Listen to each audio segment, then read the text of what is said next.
Good morning, homies. So this is a video, another story time. This is about the time that I got sick. I got toilet sick at a factory in a third world country in the middle of the city, the industrial section of the city, which means it was terrible. So let me tell the story and you'll understand why it was so terrible. Just a heads up, just so that you know what's to come. There was no toilet paper at this factory. So bear that in mind as we go through the story. I think I was grade 12. And we were doing this business thing where the design students and the business students and the accountant students all had to get together so that we could actually make a business. It was terribly planned and nothing actually came of it, but this was the idea or the concept behind this project was we had to make a business. Now, the design students had to make a chair. The business students had to promote the chair. And the accountant students had to do all the financial stuff around that business concept. Who the hell is going to buy a random ass chair, especially if it's made by design students who are specifically there to design this chair to look like a design, not a chair? You know, it doesn't work, but whatever, this was the plan. So they said, okay, go do it. The reason I'm a little iffy about it is because they just left us to it and we all were all fumbling in the dark trying to figure this out.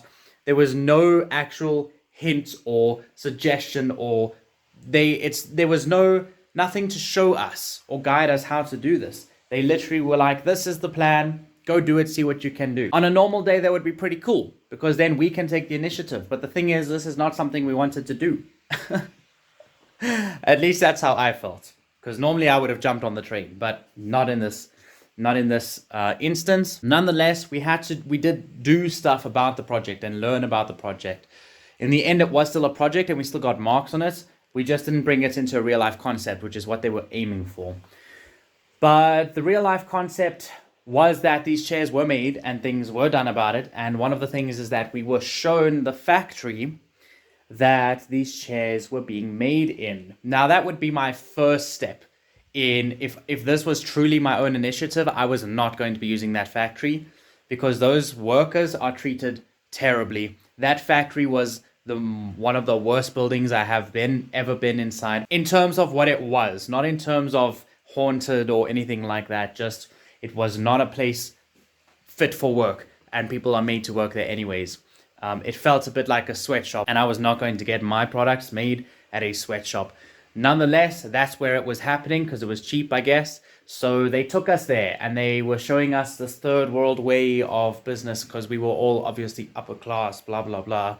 You know, most of the students that went to the school I went to were very, very high class and, you know, rich and driving Audis and stuff like that. So they wanted to open people's eyes and mindsets to the fact that there's so much more in South Africa. In fact, there's a lot worse in South Africa. And as a result, they decided to use this experiment of a project to do that. So they took us to this factory. At this point in time in high school, I had been having these stomach issues, which I have never had in my life.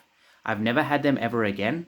For some reason, there was just that little period of time where I would sit on the toilet because I would really need the toilet. It would hurt. It wasn't even that I needed the toilet. It just felt so sore that I assumed I needed the toilet. Then I would go and I would sit on the toilet and nothing would come out. But at least the fact that I was on the toilet and not having to hold whatever it was in, it was like an energy. It was like an energy clog that I couldn't get out. But at least that I was on the toilet and I could, you know, be open. TMI, but whatever. I could have my ass cheeks open and the energy could like seep out at least. At least that felt, you know, okay. It didn't feel like I wanted to kill myself. But as soon as I tried to get off the toilet, literally as soon as I would stand up, I would get this intense feeling in my stomach that I needed the toilet. But like terribly, like to the point where it hurts, not the point where, oh, I need the toilet. No, it's the point where it feels like someone's stabbing you in the gut. It was just something that was happening for maybe a few months. A few months, every now and again, that would happen. And I would miss classes because of it. I mean, I once even had to call my mom and say, Mom, I've been on this toilet for a long time. I am not able to get off it. I don't know what to do. I literally was stuck on the toilet. I had missed classes. I had missed a break. I was sitting there doing like, what the fuck? How am I going to get out of this? Because that's the thing, is it just came and went. I didn't have a say. I didn't have a way to control it. Medication didn't help. Eventually, my mom said, okay, if you could withstand it for a certain amount of time, I'll get you from the place, and take you home. Then I still had a half-hour drive home. Like, it was rough. But right now, this is the factory story. So I was going through those motions. That was just to emphasize how bad this got. I had not had it for a long time. Many, many weeks, maybe months. And the one time it decides to rear its ugly head again is the one time that I end up in a third world country factory with no toilet, no toilet paper, and no way to get home if I missed the bus. It was horrible, dude. So I get there, and people don't know this about me because I was not social in high school. I was super afraid of what people thought of me in high school. So I did not mention this to anybody, but when I got there, there was no hiding it. I went straight to the manager. We were walking around, everything was fine. I was looking, I was like, that's gross. That's gross. That's gross. That's horrible. Finally, this thing hits inside me, and I'm like, okay, I need to do something about it right now. I know exactly where this is leading. So I run straight to the dude who's guiding us around. I say, dude, I need the toilet. And I think he assumed I needed to pee because he pointed me to a hole in the floor. I make my way to the hole in the floor. He says it's just around there to the left. So I go around there to the left, and then I see a hole in the floor. No door on the part of the toilet.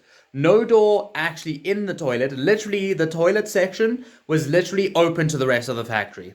So not only did I have to stand and squat with my dick out and my ass like this, trying to get comfortable enough that this thing is not killing me inside as it stabs my stomach, but I also then have to actually shit. So I do shit, which means I then have to use toilet paper, and I look around and I'm like, you cannot be serious. How is there no toilet paper? How can you make people work like that? So anyways, I'm sitting there thinking, what am I going to do now? And this gets terrible. All right? Don't judge me for this. I had no choice. So I see... Oh, this is going to be rough to say on camera. I see a stinky old sock. I see a stinky old sock lying on the floor there. And I think, okay, what else am I gonna do? If I call my mom, she's gonna have to drive all this way out to this city. If I miss the bus, there were just so many things that went through my mind. So I was like, well, I've got no choice. Let me walk my way with this open door. Hello. Give me a second. Words, story. Yes, so I use the sock. I use the sock and I throw it to the side and I hope that nobody else is going to use it.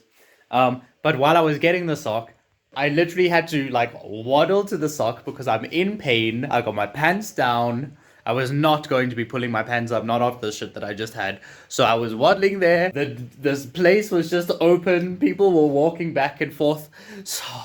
Luckily, the school trip did not come by, or I was going to just die on the spot. I was not going to handle that embarrassment. But this is what happened. So I get the sock, I make my way back, I wipe my ass.